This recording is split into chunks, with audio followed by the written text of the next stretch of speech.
Seharusnya guru memberikan teladan yang baik bagi orang lain. Namun tidak demikian halnya dengan kedua orang oknum guru yang bertugas di SD negeri yang terletak di Kabupaten Lahat, Sumatera Selatan tersebut. Dua oknum guru ini diamankan oleh polisi Polsek Kota Lahat karena diduga memberikan keterangan palsu dengan mengaku sepeda motor miliknya yang masih dalam kondisi kredit hilang.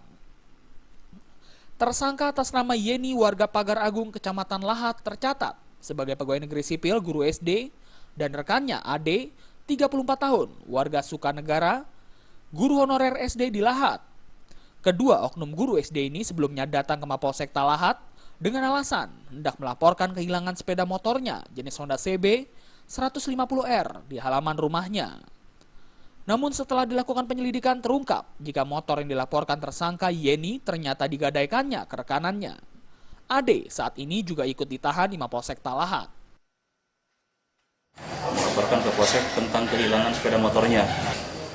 Setelah itu diperiksa, karena pemeriksa belum yakin dengan keterangan yang disampaikan oleh si pelapor, maka pemeriksa memanggil suaminya untuk dijadikan sebagai saksi.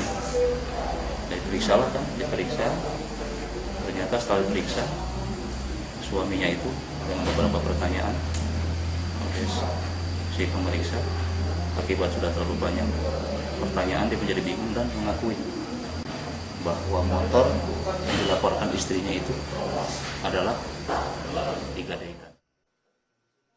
Kedua tersangka saat ini harus mendekam di tahanan Mapolsek Lahat guna mempertanggungjawabkan perbuatannya karena pemberian keterangan palsu.